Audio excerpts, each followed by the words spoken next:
Mesdames, Messieurs, chers invités, merci d'être venus à ce point de presse. J'en profite pour dire Debonati à tous et prier pour un Sénégal de paix, de prospérité, de justice, d'égalité, mais surtout de dignité. Ceci dit, mes chers compatriotes d'ici et de la diaspora, aux étrangers qui vivaient parmi nous, mesdames, messieurs les journalistes, je voudrais dès l'entame de mon propos vous dire que la gouvernance publique de notre pays est depuis l'arrivée de M. Macky Sall en 2012 à la tête de notre pays, rythmée par une série de scandales sordides, les uns plus retentissants que les autres. Dans le catalogue de ces affaires nébuleuses qui polluent cette gouvernance, le régime de Macky Sall se signale une nouvelle fois par la procédure illégale qui a abouti à l'attribution de la concession d'exploration des blocs de Kayar Offshore et de Saint-Louis Offshore à Petrotim Limited. Dans cette affaire, je pense que dans l'ordre de la responsabilité, qu'il n'y a personne au-dessus du président de la République. En effet, la conduite du président Macky Sall est foncièrement condamnable, non seulement en raison des faits graves qui lui sont imputables, mais aussi pour les déclarations que lui et son gouvernement ont servi en réaction au reportage de la BBC intitulé « Un scandale à 10 milliards de dollars ». Il n'est pas acceptable qu'après s'être réfugié pendant des années derrière un mutisme confondant, et après avoir nié, sans convaincre, la matérialité des faits que Macky Sall tente de diluer son forfait dans un discours irresponsable et indigne d'un président de la République. Alors que l'opinion nationale et internationale s'attendait à des aveux, voire des remords, ou à des mesures judiciaires, fussent-ils tardifs, il nous sert une rhétorique sur le risque de déstabilisation de notre pays par des forces obscures qu'il n'éprouve aucune honte à brandir comme épouvantail. On est loin des ruptures promises et annoncées par l'actuel chef de l'État sur la transparence et la bonne gouvernance, qui a valu au maire de Dakar, M. Khalifa Aboubacar Sall, d'être jugé et injustement emprisonné pour un budget inscrit dans la ville de Dakar et dont l'existence est connue de tous.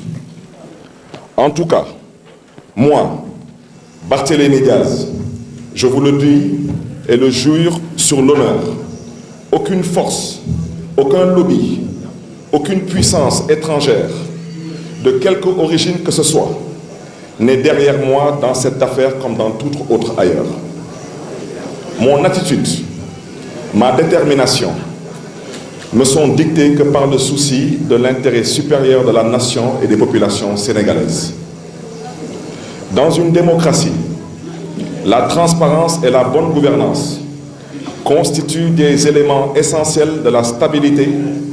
Or, on constate désespérément, depuis quelques années au Sénégal, des entorses graves à l'état de droit, comme ce fut le cas avec les dernières élections, où j'avais eu l'occasion de démontrer, preuve irréfutable à l'appui, le hold-up électoral qui a permis à M. Macky Sall de s'accaparer illégalement d'un second mandat.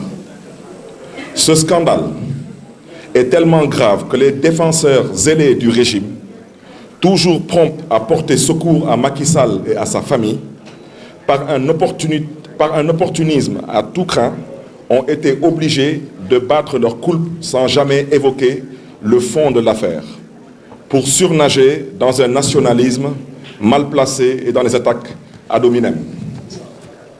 En soi, l'affaire Petrotim Limited, remise au goût du jour par la diffusion par la chaîne britannique BBC d'un reportage qui révèle des faits de corruption, n'est pas nouvelle.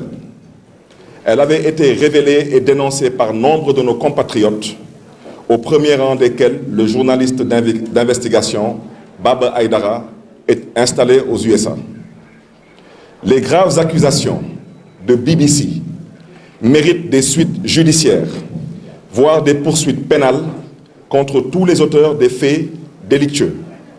Mais à bien des égards, elles paraissent accessoires au regard des faits et actes plus graves qui les ont précédés. Ces actes graves qui engagent la responsabilité directe de Macky Sall, actuel président de la République du Sénégal, et de M. Aly Ngouille Ndiaye, qui était le ministre chargé de l'énergie à l'époque en 2012, apparaissent dans des éléments factuels et dans les documents disponibles. En effet, il est constant, et le mémorandum du gouvernement le reconnaît, que même si la procédure a démarré sous le régime du président Abdoulaye Wade, c'est le président Macky Sall qui a bel et bien, en toute connaissance de cause, signé les décrets d'approbation des conventions d'attribution, de la concession d'exploration des blocs de Kayar Offshore et de Saint-Louis Offshore à Petrotim Limited, sur proposition de son ministre chargé de l'énergie de l'époque. Le président de la République a signé ces décrets en sachant, premièrement, qu'une mission de l'inspection générale d'État était en cours sur cette affaire et ordonnée par lui-même. Et c'est ça la vérité. C'est bien M. Macky Sall qui a ordonné cette inspection générale d'État à aller enquêter dans le dossier Petrotim. Deuxièmement, il a signé ces décrets en sachant que l'État du Sénégal était en contentieux avec Tullow Oil sur ces deux blocs. Le président Macky Sall a signé ces décrets aussi en sachant, troisièmement, que son frère cadet, M. Aliou Sall, était le principal courtier que Petrotim Limited avait engagé pour négocier en son nom dans cette affaire. Avant même la transmission du rapport de mission de l'inspection générale d'État, qui, cela n'est plus contestable, puisque le rapport se trouve dans les réseaux sociaux, le président Macky Sall a signé les décrets portant approbation des conventions de recherche et de partage de production d'hydrocarbures entre Petrosen et Petrotim Limited, des blocs de Kayar Offshore et de Saint-Louis Offshore.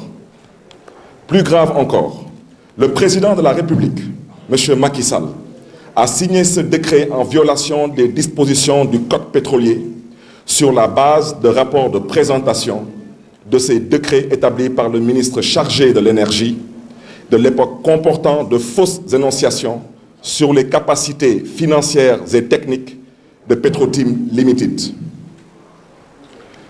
Et à ce stade, vous me permettrez de vous inviter, vous de la presse, à décortiquer l'article 8, je répète l'article 8 du Code pétrolier, qui interdit au Sénégal, à l'État du Sénégal, de discuter en matière d'hydrocarbures avec des juniors. L'État du Sénégal ne peut discuter qu'avec des majors. Et ces majors sont au nombre de 7. Et l'État du Sénégal les connaît. Je rappelle que Petrotim Limited ne fait pas partie de ces majors. Malgré ces irrégularités manifestes et l'illégalité flagrante de l'attribution de la concession d'exploration des blocs de Kayar Offshore et de Saint-Louis Offshore à Petrotim Limited, constaté par l'inspection générale d'État, qui a recommandé l'annulation des conventions, le président de la République, M. Macky Sall, qui pouvait plaider s'être trompé de bonne foi ou avoir été abusé en signant ces décrets, a refusé, une fois de plus, il a bel et bien refusé de revenir sur sa décision, et pourtant il en avait le pouvoir, de rapporter les dits décrets d'approbation et de faire annuler les conventions de recherche et de partage de production d'hydrocarbures entre Petrosen et Petrotim Limited, des blocs de Kayar Offshore et de Saint-Louis Offshore, comme l'avaient recommandé les conclusions du rapport de l'inspection générale d'État qui lui était personnellement destiné à lui, chef de l'État. Il faut noter au passage, à propos de ce scandale, qu'en 1998, sous le régime du président Abdou Diouf, M. Macky Sall, en sa qualité de chef de service des bases de données de la Petrosen, ne pouvait ignorer que le gouvernement du Sénégal avait sollicité une compagnie du nom de Vanco. Je répète bien, Vanco, M. Macky Sall connaît très bien Vanco, V-A-N-C-O, basé à Houston, aux États-Unis d'Amérique, pour une étude de recherche et d'exploration. Déjà en mai 2000, cette compagnie a déposé son rapport dans lequel elle recommandait même au Sénégal de commencer ses installations pour l'exploitation future du gaz et du pétrole qui seront découverts entre Kayar et Saint-Louis. Et je voulais vous rappeler qu'avec l'arrivée du président Abdoulaye Wade au pouvoir en 2000, M. Macky Sall a évolué à différentes stations. Du chef de service de la base des données à tous les rapports concernant Petrosen, il a évolué comme directeur général de Petrosen. Donc il savait très bien ce qui se passait. Il a ensuite évolué comme ministre de l'énergie. Il est encore mieux placé pour savoir ce qui s'est passé. Il est devenu ministre en charge des services de renseignement. Il est devenu après chef du gouvernement. C'est la raison pour laquelle sa position lui permettait donc incontestablement d'avoir accès à toutes les données issues des missions de recherche d'hydrocarbures. C'est ça la vérité. Par conséquent, on est en droit de relever que devenu président de la République en 2012, il a engagé en toute connaissance de cause du potentiel gazier et pétrolier de notre pays.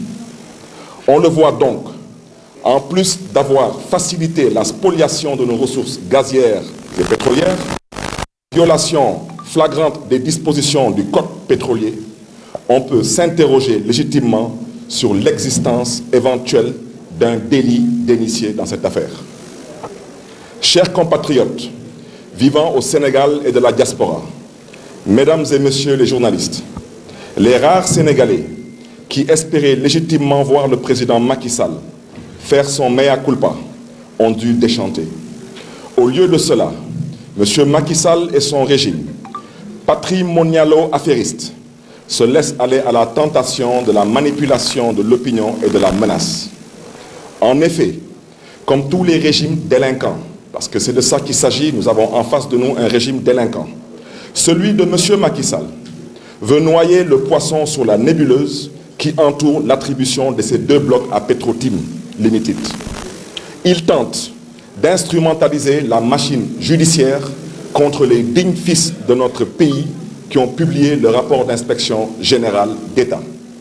Au lieu de poursuivre les véritables responsables de ce scandale, c'est-à-dire ces délinquants en blanc trouvent au sommet. Et hier, le président de la République a dit qu'il ne va pas poursuivre les voleurs, il va poursuivre ceux qui ont crié aux voleurs. Alors ça, c'est le Sénégal dans lequel on se trouve maintenant. Donc, il faut que vous compreniez maintenant que la prison, ce n'est plus pour les voleurs, c'est pour ceux qui vont crier aux voleurs.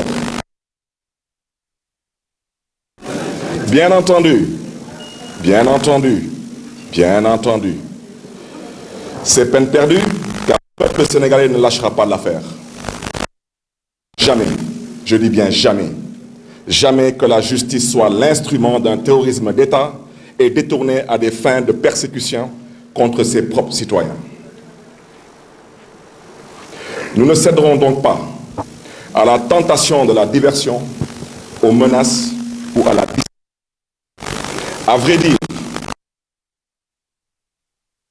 à l'idée de ces actes, cherche à se faire blanchir et à blanchir sa famille, avec malheureusement la complicité de certains fonctionnaires instrumentalisés qui remettent en cause la crédibilité et l'impartialité de l'État. En portant en première ligne des hommes guidés par le souci de la préservation de leurs privilèges, qui cherchent à sortir leur mentor de l'impasse dans laquelle l'a plongé sa cupidité. M. Macky Sall pense pouvoir se soustraire à la justice tant il est évident pour lui et sa camarilla que leur responsabilité est totale dans cette affaire qui a couvert dans l'opacité la plus ténébreuse un scandale de plus de 6 000 milliards de francs CFA, soit 2 fois le budget annuel de notre pays. Le reportage de la BBC est suffisamment édifiant sur les faits pour que l'élucidation de cette sordide affaire ne puisse être confiée à des hommes disqualifiés par des compromissions vulgaires et qui constituent un obstacle à la manifestation de la vérité. D'autant que dans ce scandale d'État, la responsabilité morale et politique de M. Macky Sall est mise en cause. Si sa responsabilité pénale, et comme je le pense personnellement, est engagée, il faudrait faire évoluer notre législation au-delà de la simple disposition constitutionnelle sur la haute trahison pour clarifier les conditions de la mise en jeu de la responsabilité pénale du chef de l'État dans l'exercice de ses fonctions. Chers compatriotes vivant au Sénégal,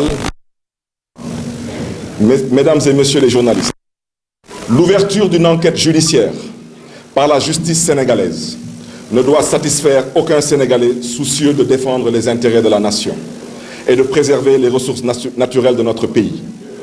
Cette information judiciaire est une diversion et le prétexte pour enterrer définitivement cette affaire qui a révélé des pratiques infamantes dont le plus haut représentant de l'État est le principal responsable. Par son objet, porte sur des faits et actes condamnables qui ont déjà fait l'objet d'une enquête de l'IGE. Par son étendue, l'enquête judiciaire vise à soustraire de la justice de hautes personnalités de l'État citées dans cette affaire, y compris M. Macky Sall et M. Aly Ngouille Ndiaye, ministre chargé de l'énergie en 2012. En effet, cette enquête judiciaire sera confrontée à des limites objectives, notamment dans le cas où, pour les besoins de son enquête, le juge d'instruction devrait entendre M. le Président de la République et les ministres qui bénéficient du privilège de juridiction. L'enquête judiciaire, ouverte par le procureur, ne doit pas servir d'alibi pour étouffer cette grave affaire. Chers compatriotes vivant au Sénégal et de la diaspora, mesdames et messieurs les journalistes, ce qui est ici en cause, c'est l'image honteuse de notre pays minée par des pratiques réprouvées par la morale et par la loi. Pratiques dans lesquelles la plus haute autorité de l'État est soupçonnée d'être directement et personnellement impliquée. Suivez mon regard. Aliou Sall, CDC, Aliou Sall, Air Sénégal International, Aliou Sall, Aviation, Aliou Sall. On peut continuer encore?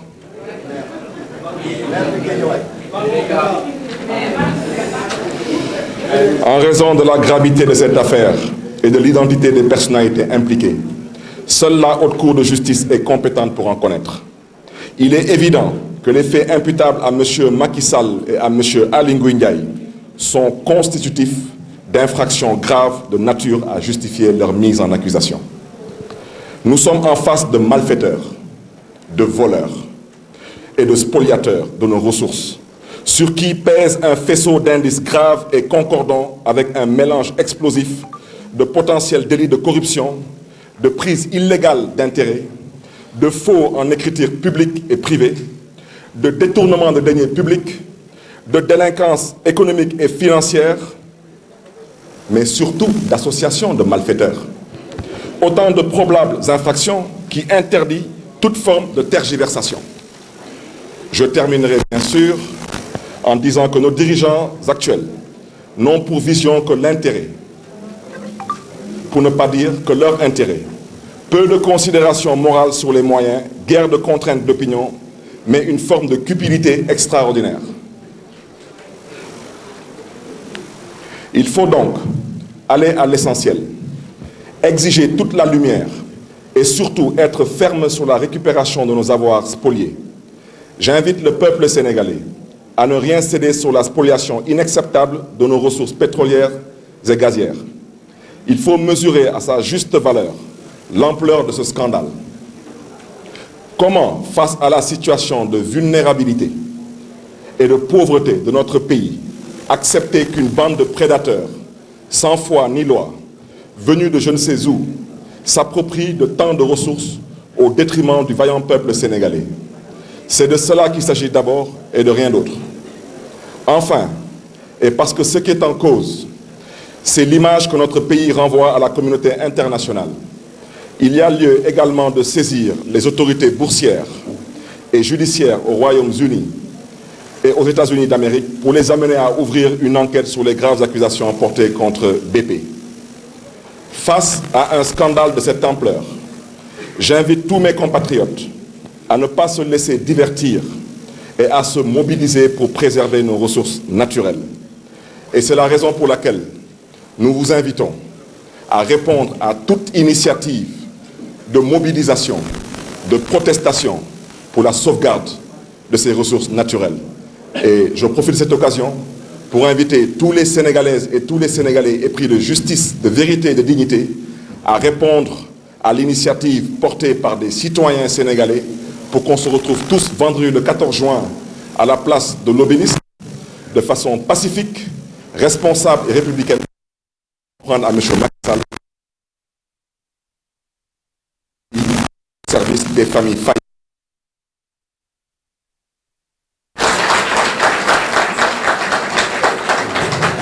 J'invite également nos partenaires techniques et financiers, ainsi que les institutions financières, les organismes de lutte contre la corruption, la conclusion à bien vouloir réagir.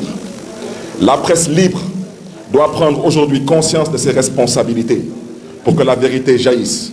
À ce stade, je voudrais que les uns et les autres,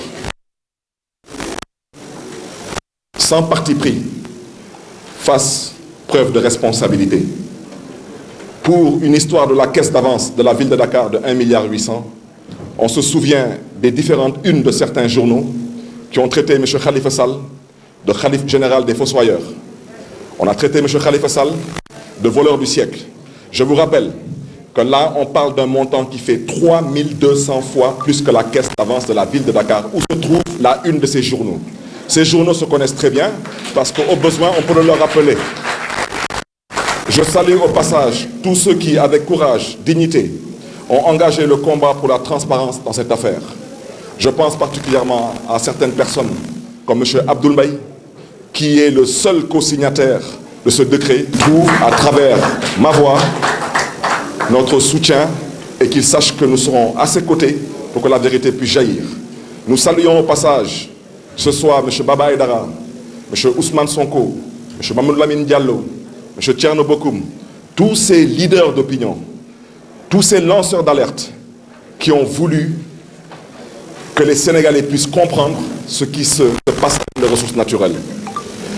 Également, j'invite tous les responsables politiques de notre pays à hisser à la hauteur des enjeux de l'affaire qui dépassent les clivages politiques. Alors, j'aimerais demander à l'Association des maires du Sénégal, ils étaient où quand on m'attaquait, moi, Barthélémy Diaz, dans l'enceinte de la mairie de Mermoz-Sacré-Cœur? J'aimerais demander à l'Association des maires du Sénégal, ils étaient où quand on était en train de liquider M. Khalifa Sall injustement? Je souhaiterais rappeler à l'Association des maires du Sénégal que dans ce scandale, il ne s'agit pas de M. Aliou Sall, maire de Guédiawaye. Il s'agit de M. Aliou Sall, prête-nom d'une certaine autorité qui a le devoir et la responsabilité de rendre des comptes au peuple sénégalais. Et à ce titre, je souhaiterais demander à l'Association des maires du Sénégal de bien vouloir faire preuve de retenue, parce que dans cette affaire, elle n'a pas été sonnée. Et je terminerai par dire que j'ai décidé de démissionner de l'Association des maires du Sénégal. Je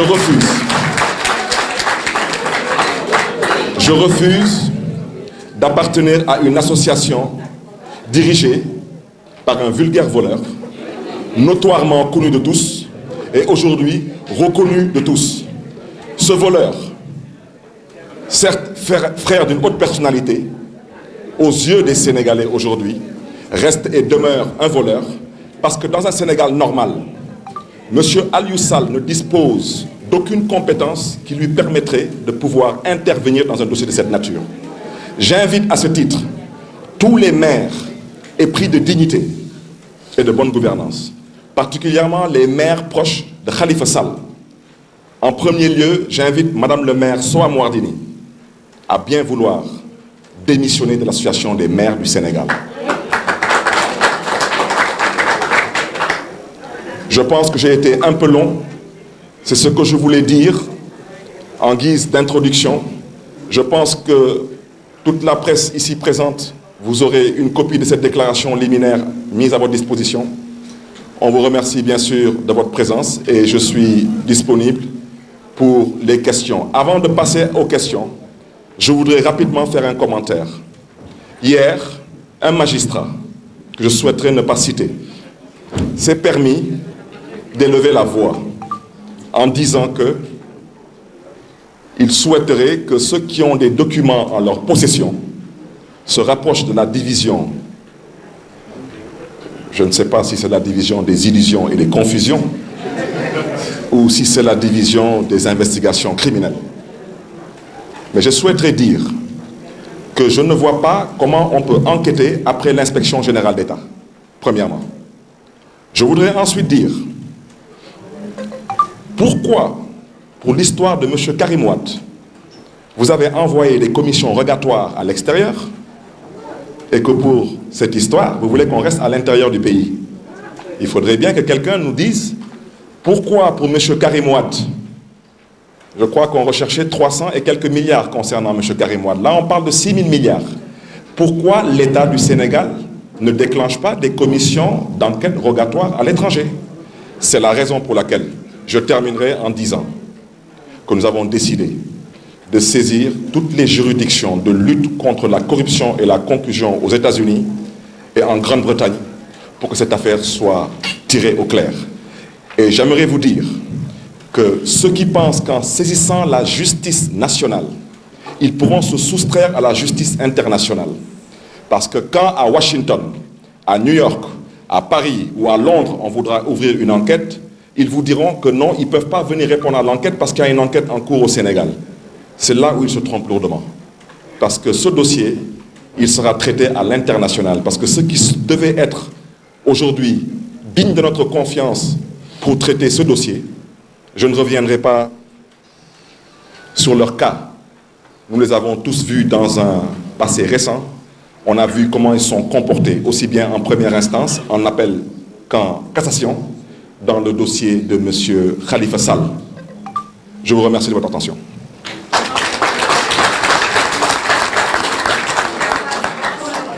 Les questions,